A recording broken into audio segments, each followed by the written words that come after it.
Instituto Nacional de Antropología e Historia. Secretaría de Cultura. Gobierno de México.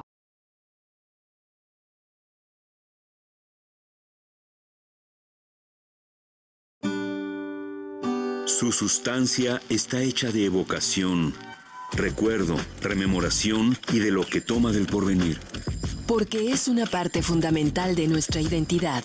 Somos nuestra memoria. El programa del INA que nos lleva de viva voz con los especialistas. Muy buenos días, esto es Radio INA. La Secretaría de Cultura y el Instituto Nacional de Antropología e Historia los invitan a acompañarnos en la emisión de la serie Somos Nuestra Memoria.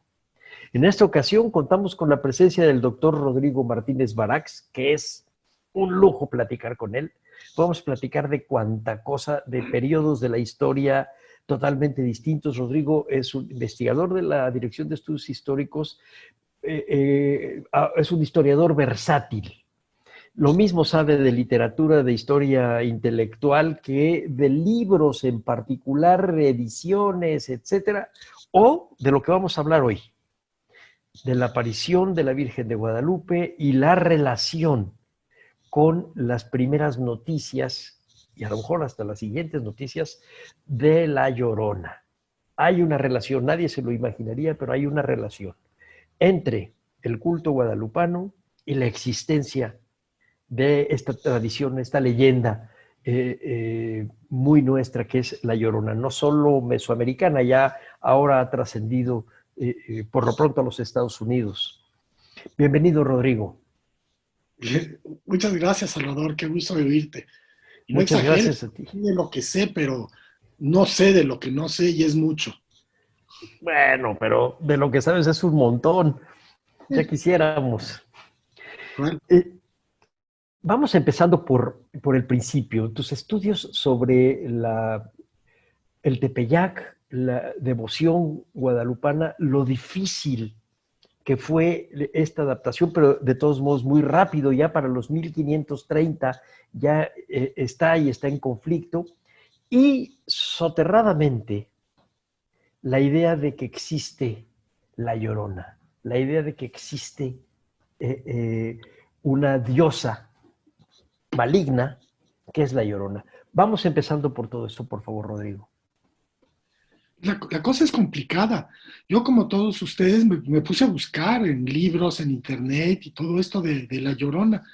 Y pues no encontré una historia única y bien conocida.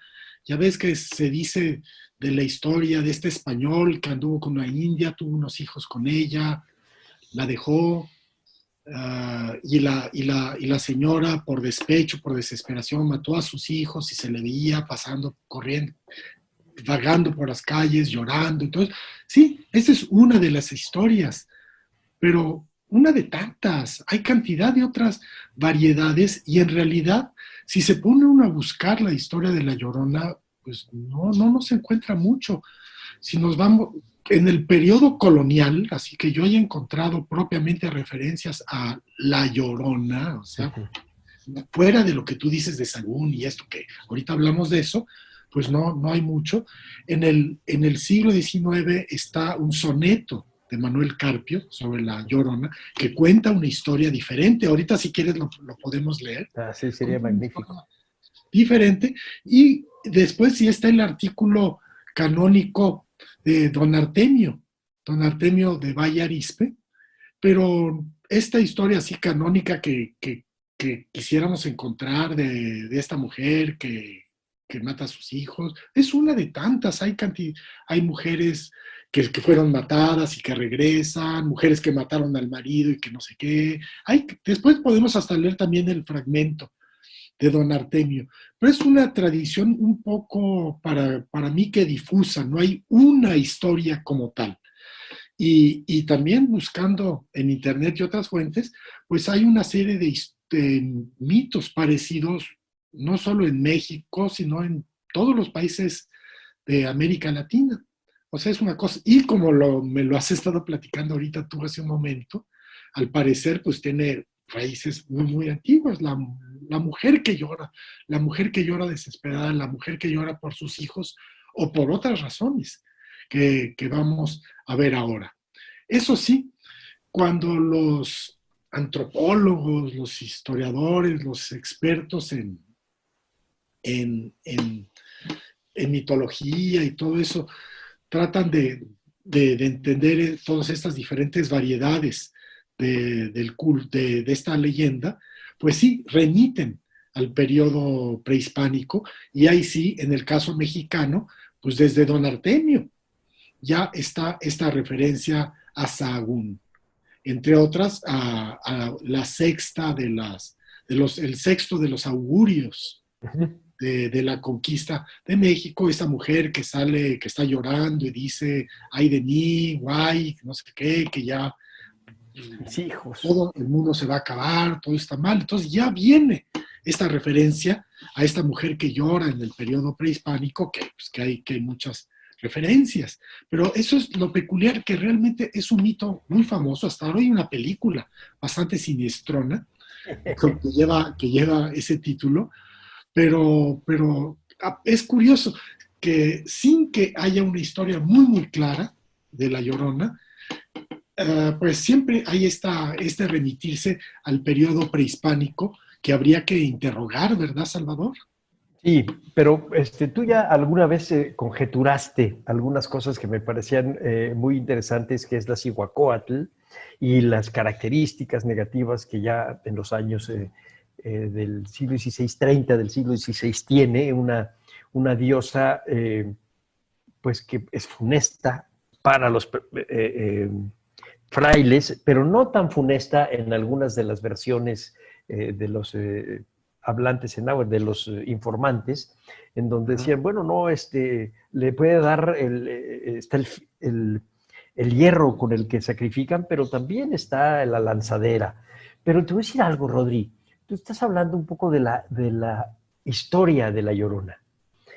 Y a mí y fíjate, es que hasta ahorita que lo estás mencionando me cae el 20, que en realidad a mí lo que me ha llamado la atención es el hecho del grito y de que llora, no de su historia, no de si mató a los hijos o no mató a los hijos, sino que exista un espectro que llora por los hijos, un espectro femenino que llora por sus hijos, lo que a mí me parecería absolutamente normal. No tendría por qué espantar. ¿Por qué espanta? Porque es un espectro. ¿Qué anuncia? No sé. ¿Me entiendes? La historia es una cosa, pero la otra es lo que traemos aquí en la cabeza, y creo que lo tenemos todos los mexicanos. Lo que no sabíamos era estas referencias que hace Sagún a los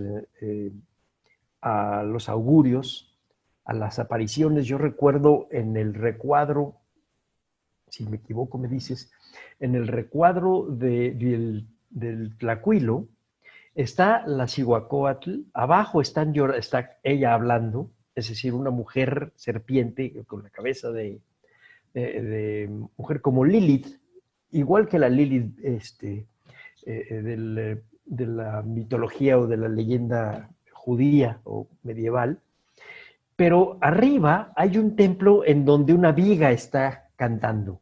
Es decir, meten muchas cosas en la misma, y tienen que ver con la palabra o tienen que ver con un llanto. Ajá. Sí, estos presagios. Sí, pues en Sagún efectivamente está este sexto presagio donde se oye una mujer llorando, y aquí no llora tanto por sus hijos, sino llora supuestamente por la próxima llegada de unos extranjeros y que se va a acabar todo, pero Sagún sí se refiere a otras apariciones de la diosa Cihuacóatl, la mujer serpiente, que podría ser sencillamente o más bien una serpiente mujer, Cihuacóatl, Coatl, serpiente, Cihuatl, mujer, una serpiente de género femenino, pero como tú lo acabas de mencionar, en Sagún aparece pintada como una serpiente con cabeza de mujer y hasta con el clásico peinado tenochca con los cuernitos que de alguna manera aluden pues, al diablo, a los cuernos del diablo. Antes de pasar a estas cosas, todas estas variedades no parecen estar llorando por sus hijos. Pero bueno, si aceptamos que el mundo prehispánico y particularmente la sociedad mexica era un mundo pues muy sacrificial. Yo creo que muchas mujeres habían perdido a sus hijos en el sacrificio. Muchas mujeres, muchas madres habían perdido a sus hijos en la guerra. Entonces, y nosotros los historiadores lo vemos con cierto desasosiego. Vemos Sí. este aspecto sacrificial de la sociedad y particularmente el sacrificio de niños, como el que se practicaba en el Tepeyac para atraer las lluvias de Tlaloc, que nos mandara Tlaloc y su consorte Chalchiuhtlicue. Pero creo que pero los antropólogos a veces ellos sí se muestran muy fríos. Ellos dicen, sí, sacrificaban niños porque tenía tal significado desde el punto de vista de su religión, era ritual, desde el punto de vista de pedir la lluvia, bla, bla, bla. Los antropólogos son fríos, los historiadores somos más emocionales. Sí. Y tengo la impresión que algo de estas mujeres que lloran es en una sociedad donde los niños eran sacrificados, morían, además de la mortalidad natural que había en esa época debido, pues, a las condiciones médicas y demás. Entonces, esa es una hipótesis que se me ocurrió hace no mucho, pero yo creo que tal vez sí habría que asociar este llanto de la Llorona en los mitos que comienzan a surgir en el siglo XIX, que se consolidan en la primera mitad del XX. Tal vez sí habría que asociarlo con estas madres que no podían dejar de llorar cuando mataban a sus niños en todos estos rituales de petición de lluvia. Lo digo como mera hipótesis. Pero es una hipótesis plausible. Claro, es una hipótesis plausible y totalmente plausible. Es decir, hablan de los antropólogos, hablan mucho de las mujeres muertas en parto y de todas estas representaciones de las Cihuacóatl y de las Cihuateteo, etcétera.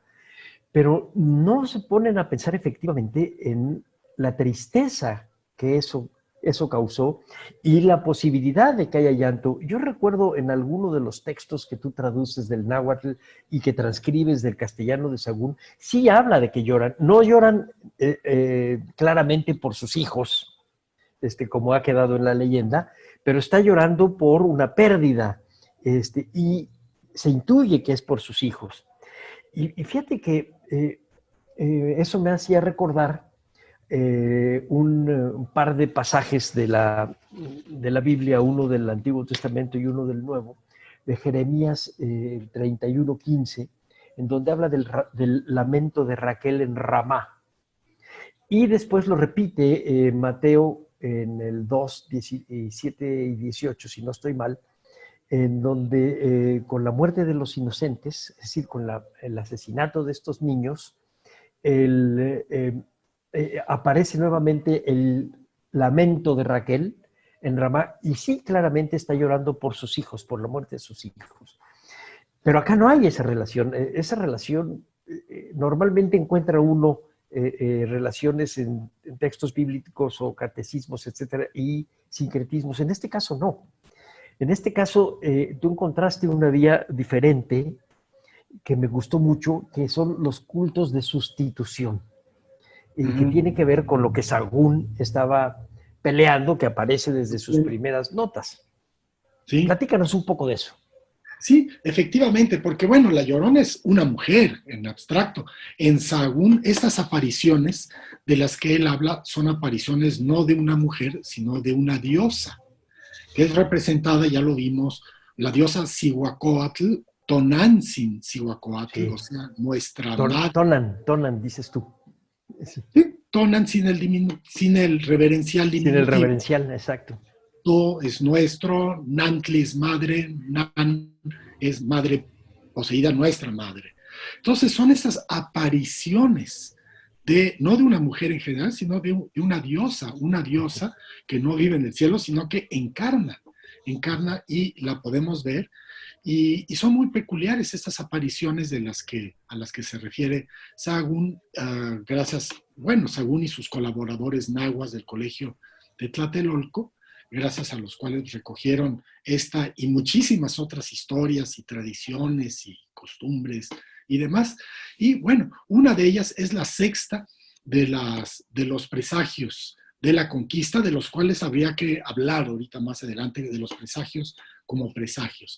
Pero ahorita hablemos de estas otras apariciones de La Llorona. Dice, también se aparecía en otros momentos en el México, en el mundo prehispánico. Esto es peculiar y esto lo vamos a encontrar en cantidad de otras tradiciones. O sea, hay, por ejemplo, ¿te acuerdas? Te pasé este libro sobre Peribán, Michoacán, donde también existen apariciones, en este caso no de Cihuacóatl, sino de las diosas femeninas terribles que tenían los michoacanos, Cueráhuaperi, y sobre todo la creadora, y sobre todo Xaratanga, la diosa de la luna, que también se posesionaban de la gente y le pedían ser sacrificados. O sea, estas apariciones de deidades femeninas, que no excluyen, por cierto, las apariciones de deidades masculinas. Y hay otra aparición que refiere Sahagún, que el primero que se dio cuenta fue don Joaquín García y Casbalceta. Dice Sahagún que también se aparecía en la Ciudad de México durante el periodo de gobierno tlatelolca de don Martín Ecatl.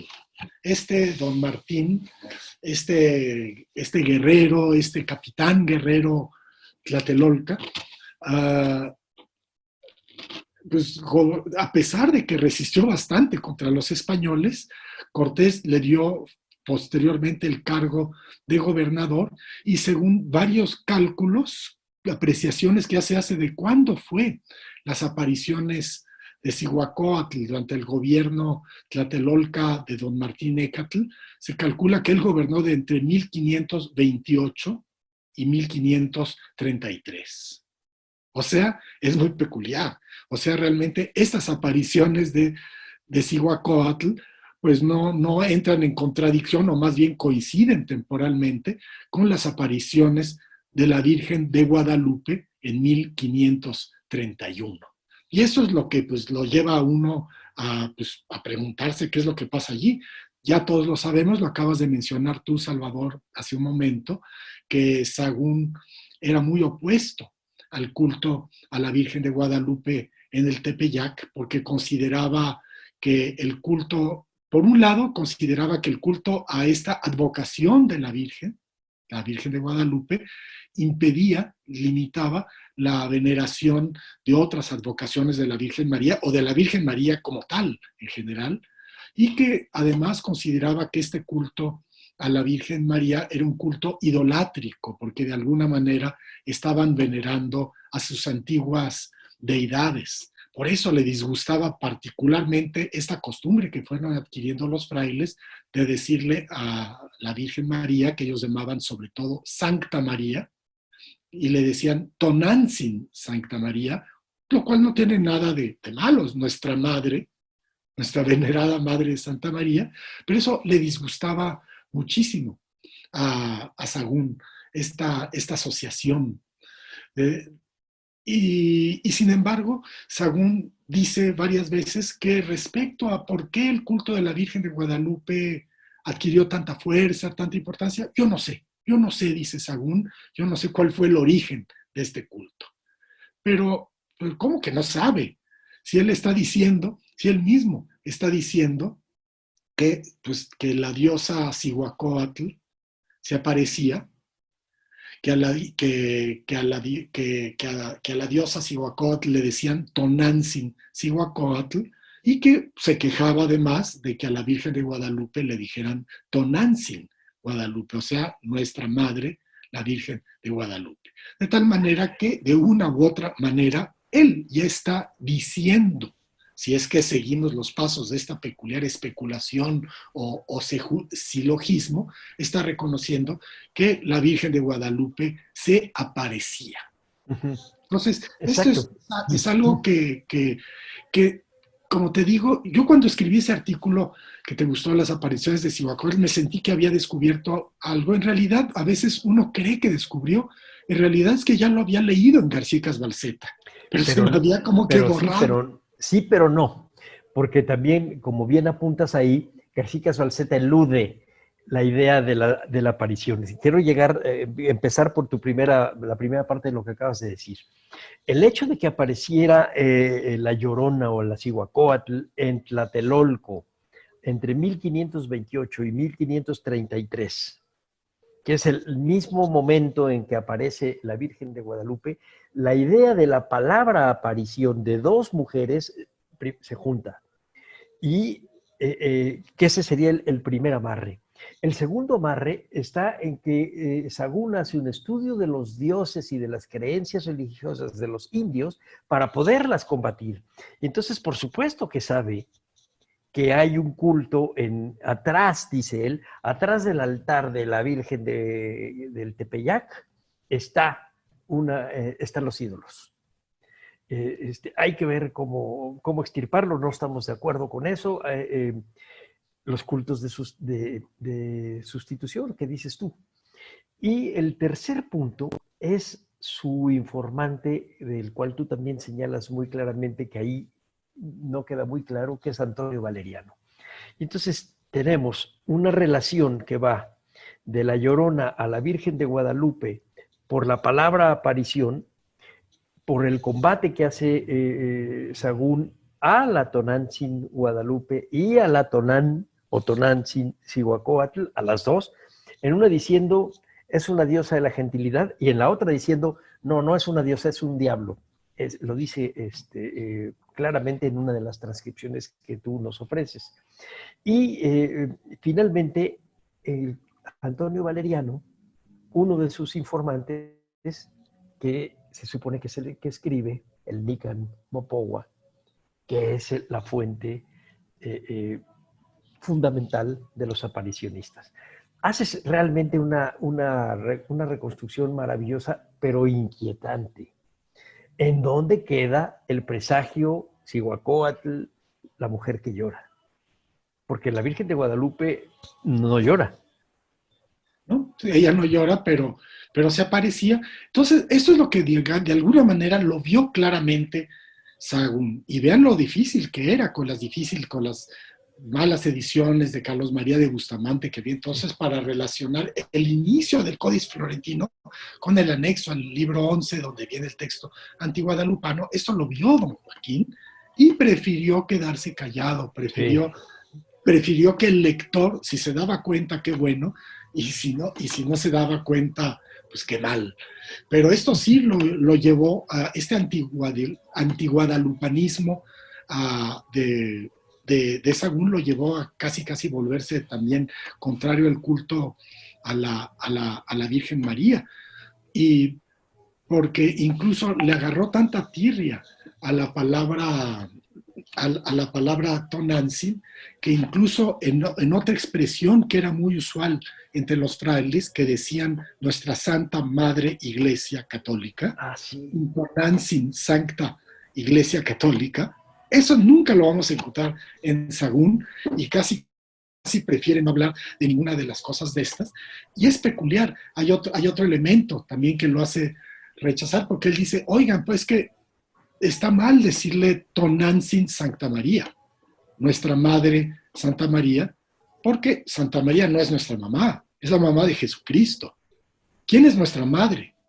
Nuestra madre de todos los humanos es Eva.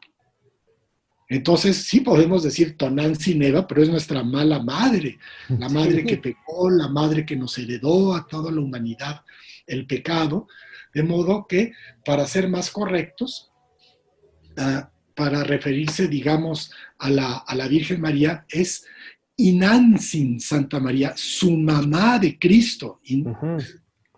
¡Qué trabajoso, Rodri! Y es quiere decir madre de alguien, el Inantzin, que muchas veces los que transcriben el Códice Florentino se equivocan y ponen como si fuera Dios y Nantzin, como Dios y también la mamá. No, y la mamá. Dios y Nantzin quiere decir su mamá de Dios, la madre de Dios. Y eso es algo peculiar, porque como tú sabes, los católicos, los cristianos, sí conciben lo que ellos llaman la maternidad espiritual de la Virgen María. No será directamente nuestra madre, porque es la madre de Jesucristo, pero en la medida en que los cristianos creen en Dios y creen en la madre, pues también de alguna manera creen en la Virgen María como nuestra madre, como Tonantzin. Pero en eso insiste mucho Sahagún, que la Virgen María es Dios. Dios y Nantzin, la madre de Dios. Sí, Entonces, sí, sí. este es un antiguadalupanismo pues muy, muy, muy fuerte de Fray Bernardino de Sahagún, que ha llevado a mucha gente a preguntarse por qué uno de los mayores discípulos y colaboradores de Fray Bernardino de Sahagún, que es don Antonio Valeriano, náhuatl mexica de Azcapotzalco, sí, nacido en Azcapotzalco, pero en la parcialidad mexica de Azcapotzalco, que se llamaba Mexicapan. ¿Por qué? Don Antonio Valeriano, que era tan culto, gran estudioso del Colegio de Tlatelolco, gobernador también de la Ciudad de México, pues, que era excelente latinista, como lo registra Cervantes de Salazar.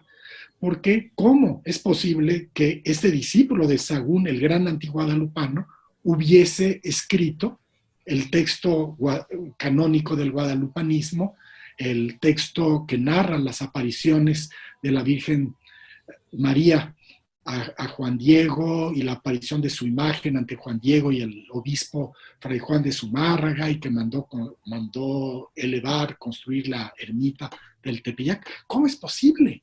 Este es un enigma. ¿Cómo es posible que el discípulo de Sahagún haya escrito un texto guadalupano, siendo que Sahagún era tan antiguadalupano? Entonces, esto ya nos mete en cantidad de problemas que, bueno, sencillamente no lo tenemos que resolver como tal. Las cosas pudieron haber sucedido de muchas maneras que los historiadores, es imposible que no se ha inventado la máquina del tiempo, no nos podemos ir para allá. Pero igual es interesante. Hay gentes que dicen que Valeriano habría escrito el Nican Mopogua. Nican Mopogua quiere decir aquí se cuenta, Nican aquí, mo se, reflexivo, Pogua, contar, aquí se cuenta la historia de las apariciones, bla, bla, bla. Muchas opinan que habría escrito este texto antes de 1548, antes del supuesto fallecimiento del supuesto Juan Diego. Otros autores, como Edmundo Gorman, y en eso lo sigue don Miguel León Portilla, piensan que muy probablemente el Nican Mopogua fue escrito por Antonio Valeriano en 1555. 1556 yo lo pondría en 1555 por razones. Pero este es un momento donde el antiguadalupanismo franciscano está muy fuerte. Ahí tenemos a Fray Francisco de Bustamante predicando contra el arzobispo Fray Alonso de Montúfar en la iglesia de San Francisco, en la calle de Plateros de la Ciudad de México. Tenemos una situación de muy, muy fuerte o sea, un antiguadalupanismo franciscano muy, muy fuerte. Entonces es interesante la hipótesis que ha dado mi colega Gisela von Bob, nuestra colega Gisela von Boveser del Instituto de Investigaciones Históricas de la UNAM, que dice, oigan, pues sí, bien pudo haber sido don Antonio Valeriano el autor o uno de los autores del Nican Mopogua, no tiene que haber un solo autor, pero pues cuando murió Valeriano, murió muy tardíamente, bien pudo haber escrito el Nican Mopogua en 1590 o después del fallecimiento de Sahagún, precisamente en ese año de 1590. O sea, sobre eso hay muchas posibilidades de cómo se pudo haber dado eso. Y ya ven que el Nican Mopogua pues es un relato bellísimo, tal vez sea el más bello relato, la más bella pieza literaria escrita en lengua náhuatl. Es pues maravilloso, y sobre todo pues la edición de Miguel León Portilla es muy, muy útil para los que nos esforzamos para estudiar en lengua náhuatl, para irlo siguiendo paso a paso. Pareado, ajá. Pareado, con Sí. el texto dividido en versos, lo cual es artificial, pero muy útil desde el punto de vista pedagógico y poético. Da la idea de una especie de poeticismo náhuatl, que tal vez sea un poco del siglo XX, XXI. Totalmente. Pero bueno, no importa. Es un texto magnífico. Y sí es peculiar que Antonio Valeriano haya escrito este texto guadalupano, considerando el antiguadalupanismo de Fray Bernardino de Sahagún. Sí, y bueno, nada más para abonar la hipótesis tuya de que pudo haber sido escrito más bien en el 55 y no tan adelante como en el 90, el culto en el Tepeyac crece a partir de los años 30, es decir, para cuando él está manejando el inicio de las apariciones y la ida de Juan Diego, que muere muy pocos años después, hasta donde entiendo. Entonces, debió haber sido muy temprano. ¿Cómo le hizo para que Sahagún no lo regañara? No lo sé. ¿Cómo le hizo para que los otros franciscanos también, los cristológicos, no lo regañaran? ¿Quién sabe? Pero el hecho está ahí, que él es el que escribe y su maestro es totalmente cristológico, tanto que está arriesgando a que la Inquisición lo castigue, porque en algunos momentos la Virgen María no aparece en ningún lado. Y como bien dices tú, la Santa Madre Iglesia no aparece en Sahagún, por razones a lo mejor de lingüísticas, para evitar que el indio se confundiera, o que se confundiera más. Sí, que vincular a la Virgen María o a la propia Iglesia con su deidad. Tonantzin, cuando en realidad es un epíteto, es un título, nuestra madre, como le podemos decir a mucha gente. Sí. Vamos a hacer ahorita un paréntesis y es para recordarle a nuestros escuchas que estamos hablando con el doctor Rodrigo Martínez Barax sobre este paralelismo que hay entre el culto guadalupano y la existencia de la Llorona, de la Cihuacóatl, que pareciera absolutamente artificial, pero estamos viendo que no es tanto, y que pesa más uno que se acaba convirtiéndose en una parte del dogma y de la identidad mexicana hacia afuera, y la otra, por razones que hayan sido incluso de literatura del siglo XIX, es parte del imaginario mexicano. En todos los lugares de México encuentras a la Llorona, en todos. Yo lo he encontrado hasta en Chicago, claro que entre grupos mexicanos. Pero me entiendes, es parte de lo que trae uno en el sustrato. Y lo mismo son guadalupanos que creen en la Llorona. Entonces, esta cosa tan rara tiene que ver con lo que ahorita nos estás contando, de que Sahagún nunca se dio cuenta que maneja las dos apariciones. No se dio cuenta, no sé, o se quiso hacer el que no se daba cuenta, o quién sabe, sí, porque también otra de las vinculaciones que comenzaron a hacer de manera confusa en el siglo XIX o XX es la vinculación de la Llorona con Doña Marina, con Malintzin, llorando por el mundo, o sea, no tiene ningún sentido, es una visión pues también equivocada de Doña Marina. Pero regresando al Nican Mopogua y a la autoría de don Antonio Valeriano, es importante enfatizar que es una mera hipótesis, sí, claro, que no hay ninguna seguridad de que el Nican Mopogua haya sido escrito por don Antonio Valeriano. Por cierto, yo lo pienso, coincidimos, yo creo que tú y yo tenemos indicios, como diría nuestro querido Carlo Ginzburg, de que así fue, pero no hay ninguna seguridad. El Nican Mopogua, el relato en náhuatl de las apariciones guadalupanas, el Aquí se cuenta, se publicó por primera vez en 1649. Sí. Es un texto con todas las características estilísticas de ese periodo histórico, y bueno, nada impide que este texto publicado en 1649 haya sido escrito antes, pero no tenemos todavía ninguna seguridad de eso. Ahora bien, respecto a las circunstancias, pues estas son peculiares. Y respecto al Nican Mopogua hay otro problema, el problema que se plantea acerca de su historicidad. ¿Qué tanto de este relato del Nican Mopogua, de las apariciones guadalupanes, es histórico? obviamente no hay documentos históricos que hablen de Juan Diego, que hablen de las apariciones de Guadalupe, que hablen de que el obispo Zumárraga haya mandado construir la ermita, y Pues nada. un poco lo que dice Sin García embargo, Calceta.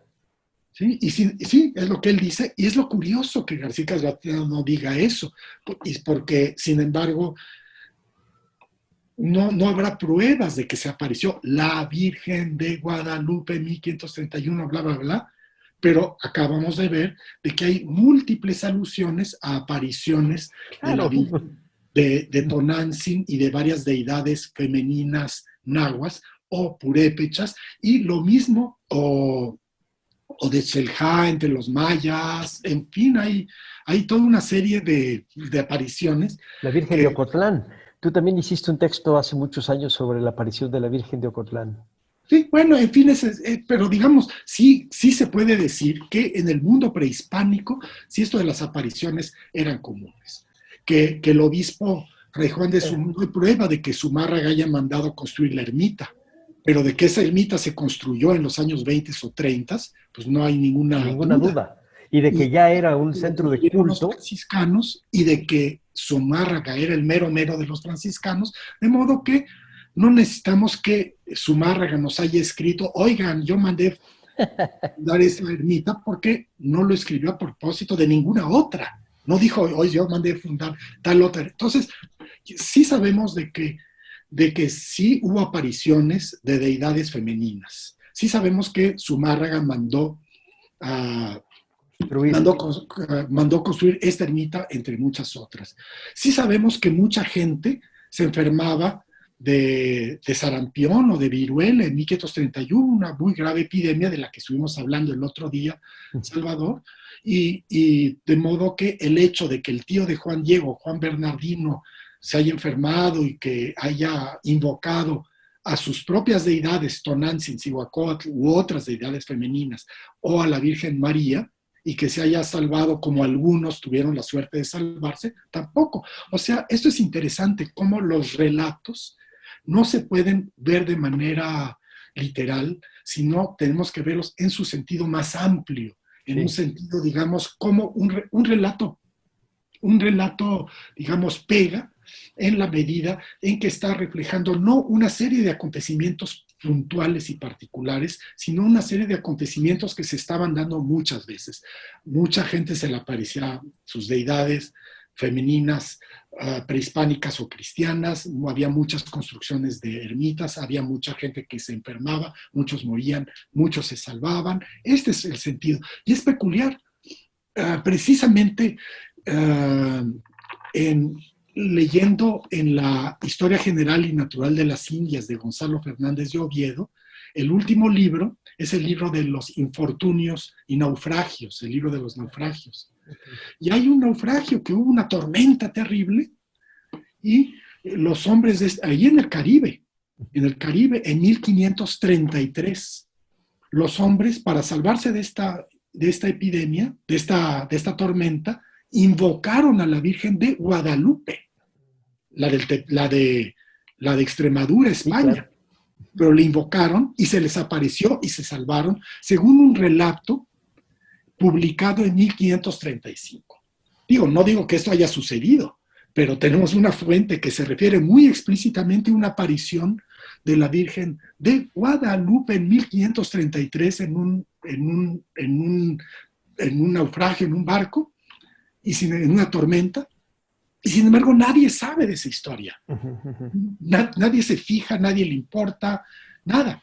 Y sin embargo, una historia de la que no tenemos ninguna prueba ni nada, de alguna manera agarró en la realidad. Es un poco lo que dice Marx discutiendo con Feuerbach en las tesis, de qué manera la realidad misma, de alguna manera las contradicciones, dice Marx, de la realidad cuajan en el mundo religioso de las fabulaciones religiosas, y en la medida en que estas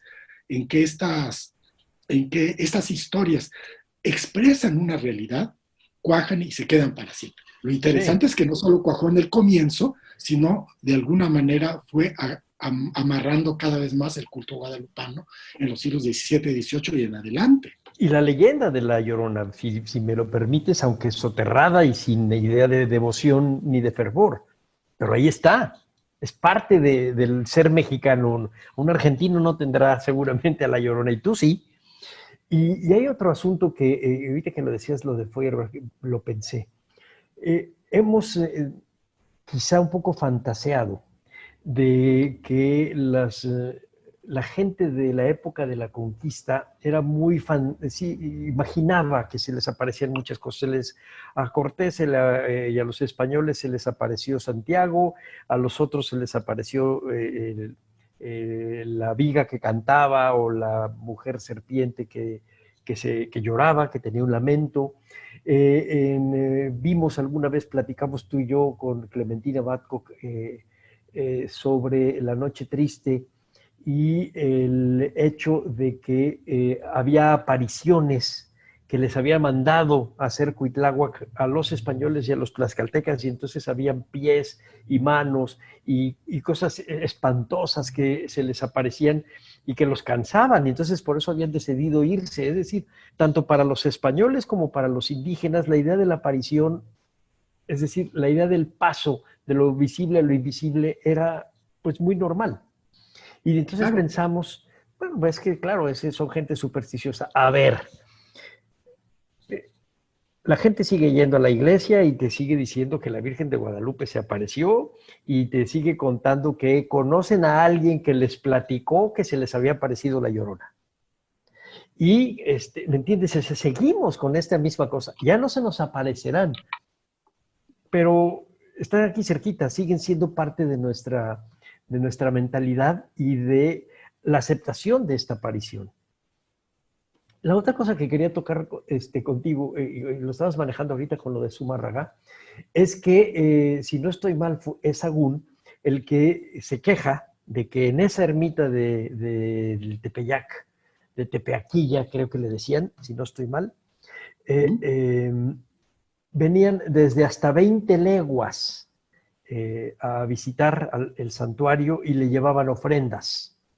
Y le caía regordo, eso no lo aguantaba. Es que es exactamente lo mismo que antes y eso es lo que estamos combatiendo. Pero lo curioso es que fue Zumárraga el que hace la ermita y que sirve de centro de peregrinación desde 1530 hasta el día de hoy. Y ya no solamente de indígenas y de todo mundo. Y la otra parte es, ¿sabes cuántas leguas hay del Cerro de Chapultepec al centro de México, que era lo que se llevaba de agua a Tenochtitlan y después a la Ciudad de México? 2 leguas. Ajá. O 1,5 leguas. Entonces piensen ustedes, 20 leguas alrededor. Estás hablando de casi toda la zona de habla náhuatl. No estoy seguro si otomís también, pero cuando menos de habla náhuatl, ahí están. Y otomís, claro, y Nacatsincas. Claro.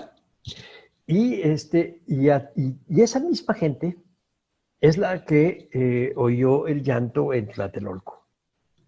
Y entonces consignas las 2 apariciones. Sí, por cierto, que eso del llanto de Tlatelolco, hay otra aparición por ahí curiosa, que es, ¿se acuerdan? ¿Te acuerdas cuando Cortés fue a su viaje a Honduras, a las Higueras, a tratar de reprimir a Cristóbal de Olid sin saber que ya Francisco de las Casas, su pariente, ya lo había matado? Y durante este viaje entre 1524 y 1526, los enemigos de Cortés se apoderaron, deshicieron del poder y corrieron la voz de que en la expedición de las Higueras había muerto Cortés, había muerto Doña Marina, había muerto Andrés de Tapia, y que se aparecía una mujer que lamentaba esta destrucción. O sea, otra aparición curiosamente vinculada, aquí sí es curioso, con Cortés mismo y con Doña Marina, o sea, con el señor y la señora Malinche, y ahí fue cuando... en fin, esa es otra de las apariciones. Pero hay esta situación peculiar que tú mencionaste ahora, ¿Por qué los franciscanos hicieron este culto de sustitución que se iba a volver tan peligroso? Tal vez porque no se lo imaginaban. Debemos, el Nican Mopogua, la tradición mexicana, dice las apariciones fueron en diciembre de 1531, habrá sido a comienzos de 1532 que Fray Juan de Zumárraga manda construir la ermita. Es totalmente plausible en términos de fechas. Pudo haber sido antes, por cierto, en los años 20, o precisamente alrededor de esta fecha, con la idea de sustituir el culto a Tonantzin, Cihuacóatl u otras deidades femeninas o masculinas también. O sea, no debemos de excluir que en el Tepeyac hubiese un culto a dos deidades, una femenina, una masculina, también como lo había en todos lados. Ambos relacionados con el culto a la fertilidad. Por eso de los sacrificios de niños ahí en el Tepeyac. Y dirías aún, los franciscanos eran inocentes como palomas porque creyeron que les sería muy, muy fácil sustituir el culto a Tonantzin Cihuacóatl por el culto a la Virgen María, ¿sí? Porque todavía no aparece para nada el culto con el nombre propiamente de Guadalupe. Tal vez sí lo tuvo, pero es poco probable. Sí, no se El decía. comienzo lo haya tenido, tal vez sí, pero en fin, no hay ninguna fuente que nos lo diga. Sí. Entonces, ¿qué es lo que pasó ahí con los franciscanos? Exacto. Yo tengo la impresión que al comienzo dijeron, ay, qué bueno, van a venerar el culto, van a venerar a la Virgen en lugar de Tonantzin, y lo hicieron. Lo sustituyen. Ajá. Lo sustituyen, pero unos años después, alrededor de 1539, 1540, o sea, no pasaron más de 8, 9, 10 años, que los franciscanos se comienzan a dar cuenta de estos peligros. Miren, los historiadores aparicionistas, que son pues, muchos de ellos bastante pues, charlatanes, están busque de documentos que nos hablen de Zumárraga, de 1531 y demás, y sin embargo no ven que entre los documentos de Zumárraga, por cierto, publicado en el Zumárraga de Joaquín García Falseta, viene un texto de Sagún de 1531 mandado al capítulo franciscano de Tolosa, donde dice, y ellos son los más devotos de la Virgen María, y en las ermitas que hemos fundado, pues ellos mismos tomaron en sus manos el culto. Pero más aún, ¿qué es lo que dice Motolinía? Exacto. Fray Toribio de Benavente, Motolinía. Dicen que a todos los dioses, a todos los santos les decían Santa María. A los frailes les dicen los padres de Santa María, lo cual, por cierto, no deja de ser ambiguo. Y se comienzan a dar la misma, esta confusión entre el culto a Dios con el culto a la Virgen, también aparece en otro franciscano, Fray Jerónimo de Alcalá, en su relación de Michoacán, que es de 1541.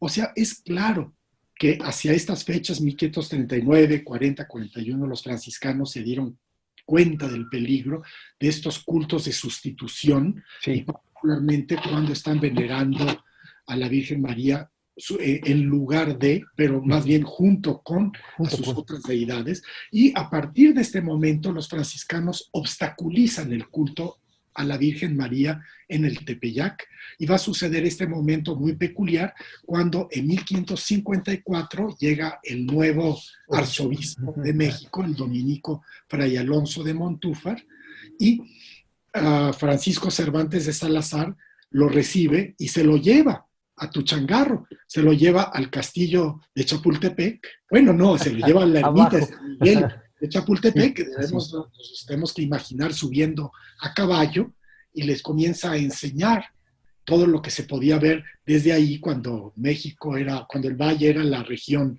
más transparente del aire, y le dice, mira, ahí estás Caputzalcus, porque hablan en latín, ¿no? Ahí está Tlacopa, en fin, le enseña varios lugares, y también le dice, mira, ahí está la iglesia, como tú dijiste, de Tepeaquilla.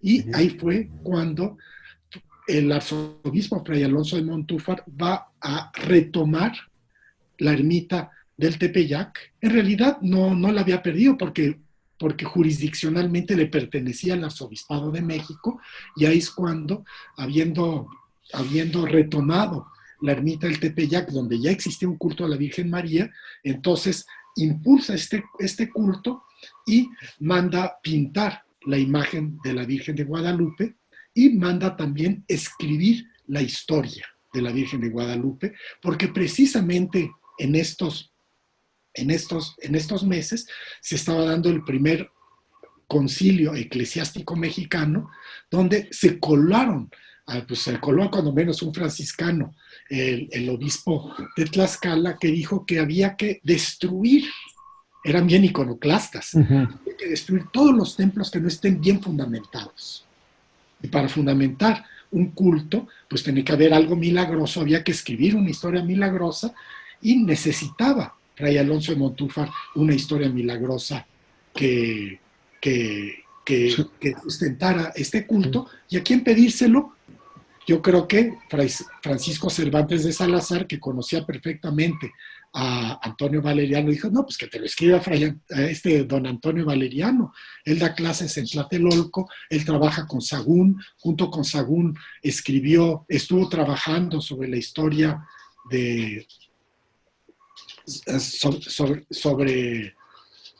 estuvo trabajando sobre la historia de la conquista espiritual y demás, y entonces este es el momento peculiar. Los franciscanos fundan el culto, se dan cuenta de su peligro, obstaculizan el culto que ellos mismos habían fundado, hasta que se los quita de alguna manera el arzobispo Montúfar, Dominico, que es dominico, mucho más abierto a esta, digamos, religiosidad tridentina, adelantándose a ella, porque todavía no había concluido 4 años, sí. el concilio, y él sí comienza, él ya cree en eso, de que un buen cristiano debe de adorar a Dios, que es como el sol en el cielo, debe de venerar a la Virgen, que es como la luna, y debe de venerar a los santos y a las santas, que son como las estrellas del cielo, y los indios, que estaban bastante incómodos con el cristocentrismo franciscano, dijeron, ay, este catolicismo sí nos gusta.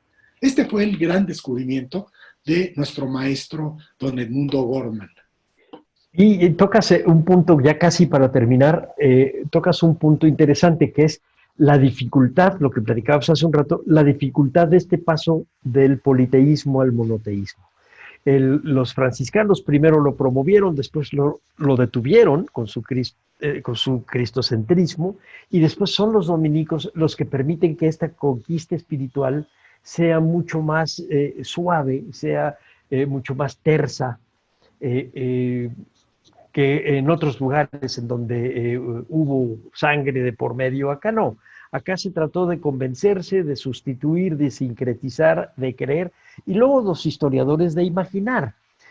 Cuando yo estaba joven, Rodri, nos decían, y eso todavía se lo oí a la maestra Alicia Olivera, decían que San Isidro Labrador y Tlaloc eran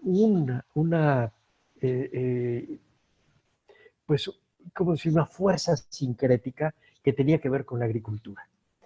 Yo pensé que tenían razón, hasta que llegó Mariano Monterrosa, otro compañero muy querido nuestro, y nos dijo, pues está un poco difícil, porque a San Isidro Labrador lo canonizan hasta finales del siglo XVI, no tiene nada que ver, ya cuando a Tlaloc no lo pelaban. Entonces, tienes razón, hay cosas que nosotros hemos después reinterpretado mal, así como el tequitqui. Nos hemos dado explicaciones a nosotros, pero que cronológicamente no coinciden. En cambio, si nos hemos perdido la que tú tocaste en este texto de las apariciones de Zihuacóatl, que es la palabra aparecerse y la creencia de que dos mujeres se aparecen, y entonces tienes la del cielo y la de la tierra, o tienes la del corazón y la de la leyenda, y nacen al mismo tiempo. Una te protege, la otra te espanta. Si eran estas deidades, al menos tal como aparecen entre los frailes, eran estas deidades terribles, pero según nosotros, porque ya ven ahora este libro de Camila Townsend, que está provocando tanta polémica porque cita poco a los mexicanos y cita pocos gringos. Y él dice, yo voy a citar puras fuentes indígenas, pero ella no simpatiza demasiado con Sahagún. Sí dice hay que usarlo, porque no queda de otra, porque es de las fuentes más importantes, pero casi les dice, oigan, es cierto que en esa época se aparecía la sanguinaria y terrible diosa de ustedes que se comía a los niños y mataba y pedía ser, y se metía en los cuerpos de las gentes que enloquecían y pedían ser sacrificios, y los indios nomás decían sí. O sea que de alguna manera les ponía las palabras en la boca.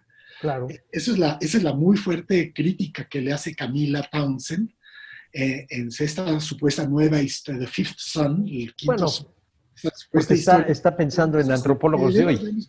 Con prudencia a Sahagún, como cualquier otra fuente. Sí, pero con una diferencia, y ahí ya nos vamos a meter en otra cosa que será para otro programa, pero con Sahagún hay una construcción narrativa.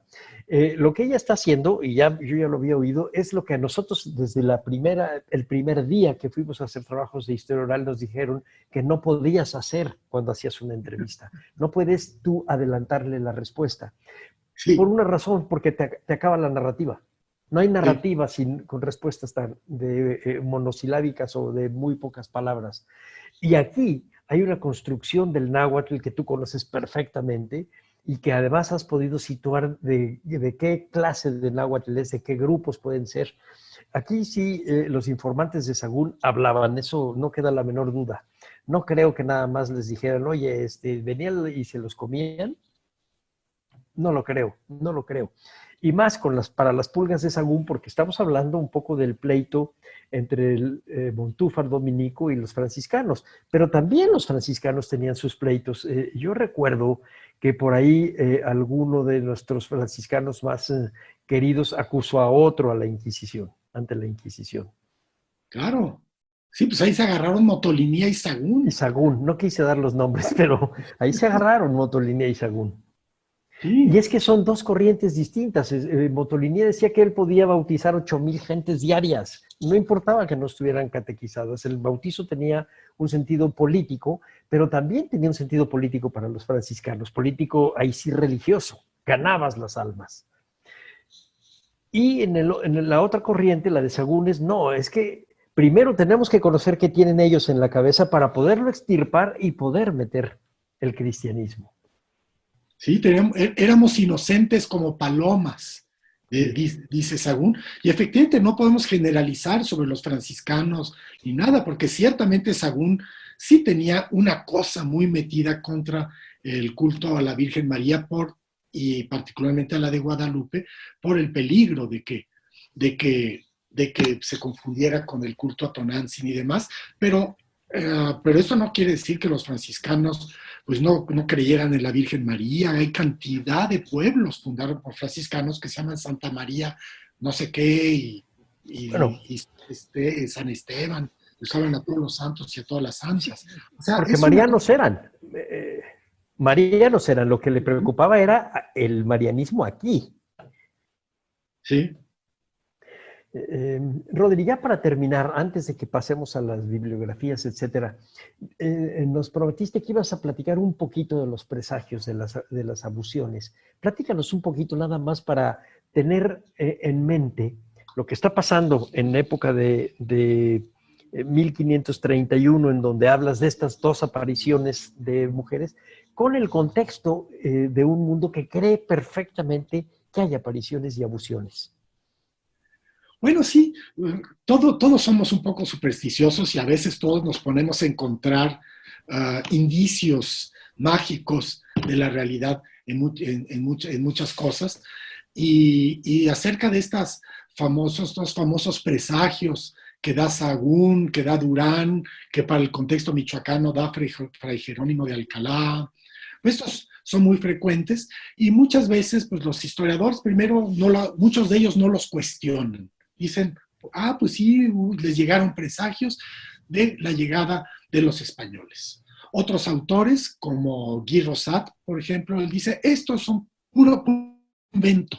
En realidad, son inventos a posteriori, basados en los presagios grecorromanos, en los presagios del mundo antiguo, que fueron inventados por los frailes y que los historiadores se tragaron totalmente la idea. Que es la línea de la posmodernidad. Ajá. Y otros autores como Lockhart incluso dicen que son inventos posteriores de los propios historiadores nahuas, que necesitaban explicarse de alguna manera de qué manera pues se iba a dar este cambio tan drástico en sus vidas que trajo la conquista. Pero otro historiador, William Prescott, en su History of the Conquest of Mexico de 1843, pues dio tal vez la explicación más plausible, la explicación que yo llamaría materialista, que es muy peculiar. La otra vez, ¿te acuerdas que platicábamos cómo los españoles estuvieron en las Antillas desde 1492 hasta 1517 sin saber que existía México? Solo hasta 1517, hasta el viaje de Hernández de Córdoba. Y sin embargo, los mexicas, o más bien los mesoamericanos, sí sabían de que ellos estaban aquí cerca. Particularmente es muy interesante el relato que nos da el hijo bastardo de Cristóbal Colón, don Hernando Colón, en su historia de las Indias, la historia del Nuevo Mundo, historia de las Indias, que dice que cuando estaba Cristóbal Colón por el Golfo de Honduras, tuvo un encuentro con una canoa, con un navío mercante mesoamericano. Los capturó, les robó el cacao que traían, les despojó de sus propiedades, les preguntó, oigan, ¿por dónde es el paso? Porque lo que le interesaba era el paso de las Antillas hacia lo que sería el Pacífico, para llegar realmente a Asia, pasar de las anteislas de Asia a Asia. Entonces era lo que les buscaba. En cambio, estos mercaderes le decían, no, navega hacia el occidente, ahí sí te vas a encontrar algo, o sea, México.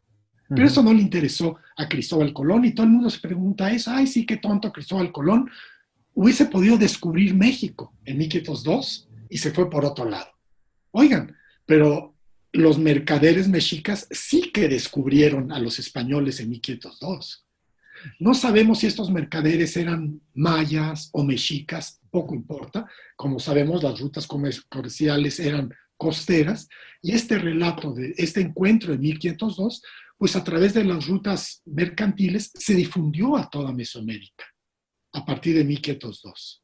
Y es muy peculiar que Fray Bernardino de Sahagún, al referirse a muchos de los presagios de la conquista, dicen que comenzaron con el reino de Moctezuma Xocoyotzin, que precisamente empieza en 1502. Él gobernó entre 1502 y cuando se es matado, 1520.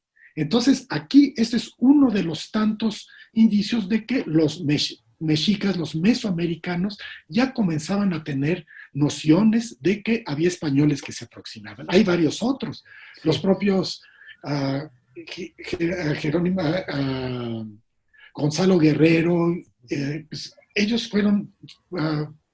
naufragaron en 1511. Ellos ya vivían en Cozumel, en Yucatán, desde entonces, y claro que platicaron sobre el mundo de donde venían. Los mayas ya sabían de los españoles.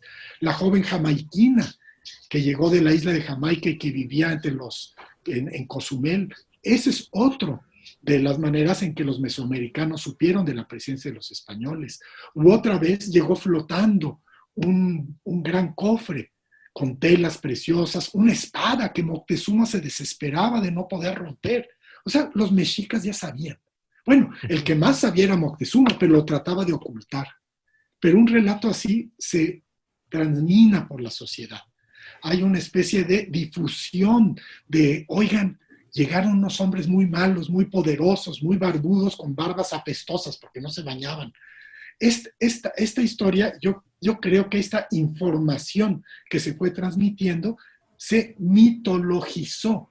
Y entonces, si sucede cualquier fenómeno extraño, como por ejemplo un cometa, un incendio inexplicado, un movimiento de las aguas por un temblor, cualquier cosa, se asocian estos acontecimientos extraños, inusuales, se asocian con este temor que ya se estaba comenzando a difundir entre la población de que se estaban aproximando unos hombres poderosos, más poderosos que los propios mesoamericanos, y que iba a haber un gran cambio del mundo. Entonces, esta interpretación materialista es la que yo creo. Y sin duda que nos llegó ya a través de Sahagún, con todas las influencias europeas e indígenas que uno quiera, o sea, no nos llegó exactamente como fue, pero son presagios que de alguna manera expresan un conocimiento que ya se tenía de la proximidad de los españoles. Y entre otros, Sí, además, esta Llorona. y pensando en la Llorona, se dice que se le aparece a Moctezuma o a la gente que le va a decir a Moctezuma para decirle, eres el último. Después de ti ya las cosas van a cambiar. Tú vas a ser el último de los señores mexicas. Es decir, no se les apareció a los anteriores, se le aparece a él para decirle esto. Por supuesto, es una construcción a posteriori. No sé cuántos años pasaron entre la conquista y el informante diciéndoselo a Sahagún, probablemente 30 o 40 años. Se mitologizó, como bien lo dices, pero lo interesante es que existía en el ambiente la posibilidad de que hubiesen estas apariciones y que se fueran o funestas o bienaventuradas. Rodri, Pero para lo que sí no terminar... sabemos es cómo pasó estos relatos hasta el siglo XIX. Porque ya en el siglo XIX es fácil decir, sí, Sahagún lo había dicho, pero porque ya estaba la edición de Sahagún de Carlos María de Bustamante. Pero en el periodo colonial, pues no existía Sahagún. ¿Qué tanto podían saber de esas apariciones? Tal vez un poco estas apariciones de Cihuacóatl estaban presentes entre la gente, pero claro, yo no recuerdo realmente muchas referencias históricas que podamos nosotros tomar para entender cómo esta historia, estas apariciones, digamos, femeninas de mujeres que lloran, para retomar el mero núcleo de la Llorona prehispánicos, cómo cruzaron todo el siglo XIX hasta llegar al soneto de Manuel Carpio, y ya después que se publica en 1860 o tal vez antes, o me parece que antes, y hasta llegar a Don Artemio, y que ya se vuelva algo tan común esto de la Llorona, que todos sabemos de eso. Hay algo fuerte allí que no sabemos realmente. No, pero tú lo intuyes. Historiador este culto. Pero tú lo intuyes acá, en tu texto. Lo que tenemos que pensar es que lo que se escucha y lo que se ve en Tlatelolco en tiempos de Don Martín Ecatl, la gente lo cree. No es una invención de Sahagún o una equivocación de Sahagún para poner dos apariciones. No, la gente lo cree perfectamente. Y estas creencias no se mueren. Como no murió la del culto guadalupano y no murió... Y otras sí mueren, otras no existen. Esta llega al siglo XIX porque está en la mentalidad popular. Es una conseja popular. Se te va a aparecer la Llorona, y además te decían en dónde. Se te va a aparecer la Llorona en los lugares donde hay agua. Se te va a aparecer la Llorona porque está vestida de blanco y tiene la cara larga. Se te va a aparecer la Llorona porque grita, y ese es a donde podemos ya amarrar, grita lo mismo que Raquel en la Biblia. Le llora a sus hijos. Ajá. Es decir, ahí hay esta parte de sustrato de cultura popular que sigue y que sigue y que sigue. Y que sigue hasta ahora. Yo les platicaba fuera del aire, pero no quiero abundar mucho, que se aparecía la Llorona en el cerro de Chapultepec, y los vigilantes creían a pie juntillas que se aparecía, tan así que hubo uno de ellos que se enfermó mucho de eso, porque la vio. Y cuando le preguntabas te decía, es que era una mujer que iba flotando, no tenía de la cintura para abajo nada. ¡Qué pobre hombre! Sí, claro, o sea, y te lo decía, existe. Bueno, ese sustrato es el que está ahí. Tú, creo ¿O qué mexicano no cree cuando te dicen, en esa casa me dio miedo en la noche porque espantan? Todos medio nos lo creemos. Claro. Dice, yo pienso también que todo el mundo. Entonces, así es como iba, como diría pues Brodel, en las profundas corrientes de la cultura popular. No sabemos cómo caminan, no sabemos para dónde van, pero existen estas corrientes profundas que van yéndose y yéndose y yéndose con nuestros miedos, con nuestras esperanzas, hay muchas cosas que tenemos en la cabeza que son prehispánicas y lo mismo medievales. Steiner tenía razón, nosotros vivimos en la ciudad de Isaías y de Platón, más Tenochtitlan. Ni modo, así estamos. Rodri, ¿qué nos recomendarías para leer, empezando por tu texto, Las apariciones de Cihuacóatl? Recomiéndanos algunos textos para leer sobre esto. Pues es que sobre La Llorona, ahora que me estuve poniendo a buscar, realmente encontré muy poquito, muy poquito, y los antropólogos les gusta muchísimo hablar sin darle referencias concretos a qué es realmente lo que está pasando. Entonces, pues yo creo que nuevamente lo que hay que hacer es regresar a Fray Bernardino de Sahagún, pues nuestro mayor historiador. Ojalá que pronto tengamos una edición en náhuatl completa, al menos en línea, de Fray Bernardino de Sahagún, su historia general o universal de las cosas de la Nueva España, de Fray Bernardino de Sahagún y de sus colaboradores nahuas, que tratemos de acercarnos a estos textos en lengua náhuatl. Es una pena que nosotros los mexicanos, y que nos decimos muy nacionalista y reivindicamos la X de México y todo eso, pues no sepamos ni que México se pronuncia Mexico y que digamos Atlixco y digamos Tlaxcala y Texcoco. Xochimilco. Bueno, Xochimilco todavía. Se acerca, ¿no? Un poco más, sí. En fin, es una pena que los mexicanos no sepamos más de lengua náhuatl. Yo creo que es una especie de deber moral como mexicanos de acercarnos, cuando menos a esa lengua, no porque es la más documentada y porque era la lengua que más se hablaba. Pero se volvió lengua franca.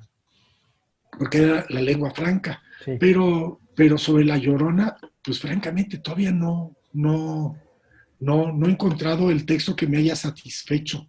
Tal vez hay un libro de leyendas mexicanas de don José Rogelio Álvarez, que ahorita no lo tengo en la mano, pero que probablemente sí tenga alguna información, pero no propiamente histórica sobre el tema. Yo creo Son que leyendas.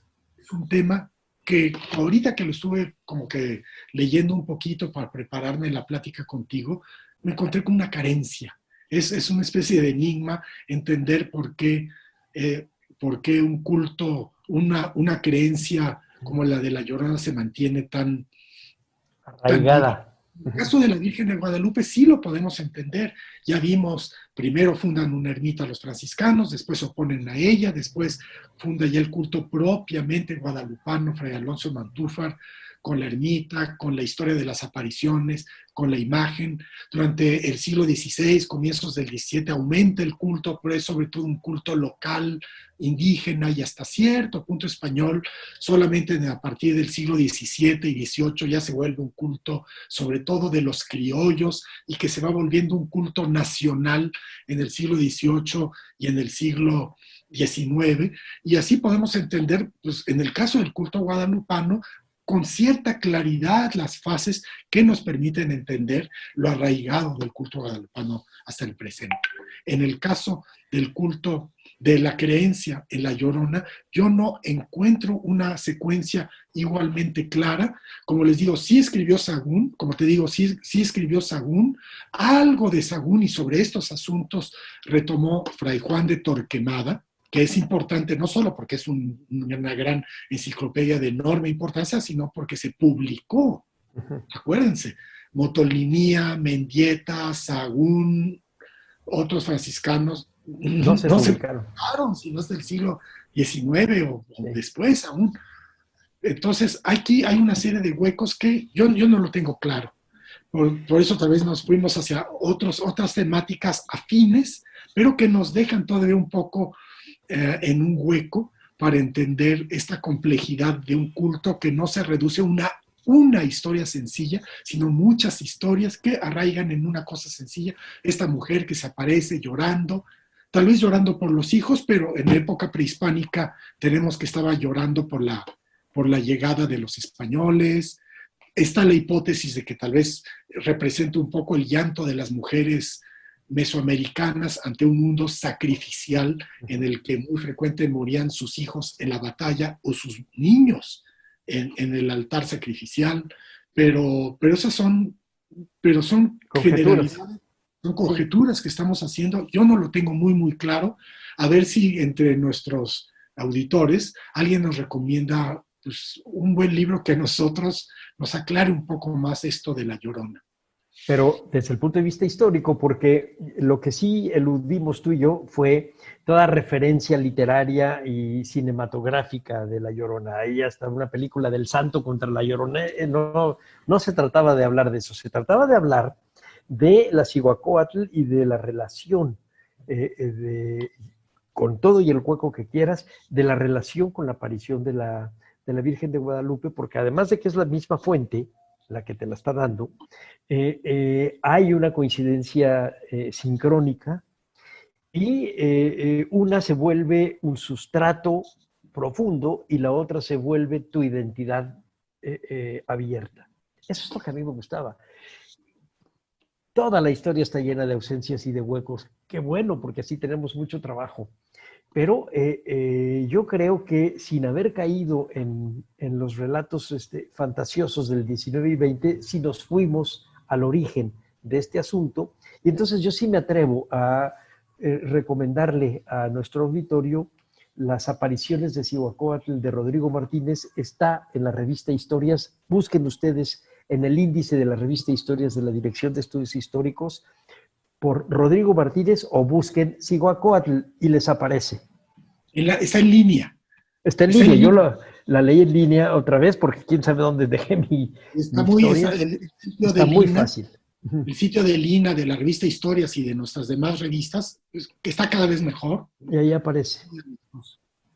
Sí, sin duda. Y bueno, y lo que hay que leer es el libro de don Artemio de Vallarispe. Tú dijiste que nos ibas a leer algo.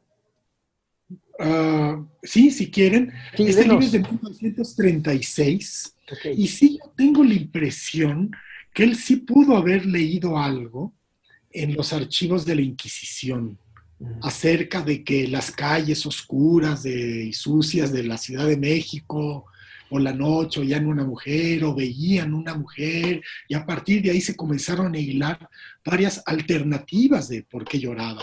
Porque lo dejó el novio, porque se murió el novio, porque ella misma está muerta, porque mató a sus hijos. Les puedo enseñar algunas de estas soluciones. Pero fíjate, lo que lo encuentras, sí te queda un poco la imagen de que es una mujer que enloquece, ya fuera porque mató a los hijos o porque le matan a los hijos. Y es la idea de Raquel en Ramá. Ajá. Su lamento es... no quiere que la consuelen, ese es el chiste. Y eso es digamos, lo dramático de esta profecía de Jeremías. No quiere que la consuelen. Claro. Y es lo mismo. Y eso es una situación claramente universal. Sí. Entonces, está esta situación, es mi ignorancia, de ahí sí me da pena con nuestros auditores de ser tan ignorante. Seguramente sí se puede revisar, encontrar mejor las fuentes de don Artemio y tal vez versiones anteriores de esta historia. Pero miren, escribe don Artemio, las conjeturas y después de contar cómo se aparecía esta mujer en las calles, las conjeturas y las afirmaciones iban y venían por la ciudad. Unos creían una cosa y otros otra muy distinta, pero cada quien aseguraba que lo que decía era la verdad pura y que por lo tanto debería hacerle dar entera fe. Con certidumbre y firmeza aseguraban muchos que esa mujer había muerto lejos del esposo a quien amaba con fuerte amor y que venía a verle llorando sin linaje de alivio porque ya estaba casado y que de ella borró todo recuerdo. Varios afirmaban que no pudo lograr desposarse nunca con el buen caballero a quien quería, pues la muerte no la dejó darle su mano, y que solo a mirarlo tornaba a este bajo mundo, llorando desesperada, porque él andaba perdido entre vicios. Muchos referían que era una desdichada viuda que se lamentaba así, porque sus huérfanos estaban sumidos en lo más negro de la desgracia, sin lograr ayudar a nadie. No pocos eran los que sostenían que era una pobre madre a quien le asesinaron todos los hijos y que salía de la tumba a hacerles el planto. Gran número de planto, o sea, la queja, ¿no? Llanto. Gran Sí. número de gentes, o llanto, gran número de gentes estaban en la firme creencia de que había sido una esposa infiel y que como no hallaba quietud ni paz en la otra vida, volvía a la tierra a llorar de arrepentimiento, perdidas las esperanzas de alcanzar perdón. O bien, numerosas personas contaban que un marido celosa le acabó con un puñal la existencia tranquila que llevaba, empujado solo por las sospechas injustas, y no faltaba quien estuviera persuadido de que la tal Llorona no era otra sino la célebre doña Marina, la hermosa Malinche, manceba de Hernán Cortés, que venía a este suelo con permisión divina a henchir el aire de clamores, en señal de un gran arrepentimiento por haber traicionado a los de su raza, poniéndose al lado de los soldados hispanos que tan brutalmente la sometieron. No solo por la Ciudad de México andaba esta mujer extraña, sino que se le veía en varias poblaciones del reino. Atravesaba Blanca y Doliente, etc. Entonces, como ven, son conjeturas de lo que decía la gente. Y ahora no hay una historia. Ni siquiera esto que de la que partimos, de que supuestamente ella fue la que mató a sus hijos, aparece registrada por don Artemio. De modo que, yo no sé, yo soy el ignorante en este caso y veamos cuál fue la fuente en el Archivo General de la Nación, Ramo Inquisición. Bueno, creo que los documentos de la Inquisición se los llevó a su casa y de donde habrá algunas de estas historias. Y eso sí es que el Ramo Inquisición maneja a alguna mujer así, si no es simple y llanamente la derivación, el desdoblamiento de creencias indígenas con creencias españolas, con la Biblia misma, y que te va arrastrando, insisto, en las corrientes profundas de la cultura popular, y entonces está aquí atrás de ti, descansa en esta parte de tu mente, mientras tu idea religiosa y la Virgen puede estar descansando enfrente. Las dos conviven. Son parte de nuestra mentalidad. ¿Quieres que te lea rápidamente el soneto de Manuel Carpio? Sí, por favor. Que es de las versiones más antiguas, por escrito impresas que tenemos. Pálido de terror contar oía, cuando era niño yo, niño inocente, que dio la muerte un hombre delincuente en mi pueblo a su esposa Rosalía. Y desde entonces en la noche umbría, oye temblando la asustada gente, tristes quejidos de mujer doliente, quejidos como daba en su agonía. Por algún rato en su lamento cesa, mas luego se desata en largo llanto, y sola por las calles atraviesa. A todos llena de mortal espanto, y junto al río en la tiniebla espesa, se va llorando, envuelta con su manto. O sea, son versiones, pero eso sí, lo interesante es que Carpio, que nació a finales del siglo XVIII, ya dice, de niño yo ya oía esta historia, valiosísimo, porque de alguna manera esto ya nos está diciendo que ya en el siglo XIX, que ya desde el siglo XVIII ya eran esas historias que se decían, y nos están dando una referencia de historia oral, digamos. Sí, de una mujer doliente, que esa es la clave. La diferencia entre una y otra es que una es una mujer doliente. La prehispánica o la colonial y moderna son una mujer doliente y no hay manera de consolarla. Nadie se le acerca. Pero efectivamente, si nos ponemos a... Pues esto funcionó en toda América Latina. Tú ya encontraste referencias en el Antiguo Testamento, en el Nuevo Testamento también. Es una condición universal. Sí. Habría que interrogar a la manera de Mircea Eliade, cuál es de alguna manera el prototipo que de alguna manera a todos nos llega y nos puede tanto. Sí. esta mujer, esta madre. Sí, sí, sí, sí. Sin duda, sin duda. Ahí sí habrá que meterse con Jung y habrá que buscar otras respuestas y con más modernos, otras respuestas. Rodrigo, pues realmente estuvo muy sabrosa la plática, a lo mejor no tan fantasiosa como hubiera esperado el que quiere ver o que quiere oír a La Llorona. Le recomiendo que vaya a ver la película del Santo. El Santo contra La Llorona. Pero Ha de ser nosotros hablamos de sensacional. historia. ¿Eh? Ha de ser sensacional. No, es rarísima, sí, porque además salía esta música. Y él salía como si fuera científico, entonces hablaba por un radio gigantesco y tenía computadoras antes de las computadoras. Es muy ingenioso, te ríes, es muy Ajá. divertido. Pues no me queda más que agradecerte, Rodrigo. Nos echamos una muy buena plática. Seguramente vamos a acabar reuniéndonos otra vez para platicar sobre este paso del politeísmo al monoteísmo, sobre las dificultades o no que existieron en lo que hemos llamado la conquista espiritual y que en este texto de las apariciones de Cihuacóatl tú vas señalando puntualmente, vas señalando lo que Sagún estaba confrontando y estaba enfrentando. Yo pienso que vale la pena que hagamos un programa sobre eso, porque no lo pensamos. Pensamos en la conquista nada más y pues ya se rindieron y ya son vasallos. No, no, en la conquista espiritual, pues que ya los catequizan y adelante y a la iglesia. No, hay un proceso muy largo y hay un proceso de cultos que se sustituyen, de sincretismos, de abandonos, es muy complejo, de aceptaciones de parafernalias, de creencias mixtas, es muy, muy complejo. Pues Rodri, no me queda más que agradecerte y despedir este programa. A nombre de Radio INA, doy por terminada esta emisión que fue posible por la generosa participación del doctor Rodrigo Martínez Barax de la Dirección de Estudios Históricos del INA. Gracias a nuestros escuchas por su atención. Les sugerimos consultar más de nuestra producción a través de www.radio.ina.gov.mx.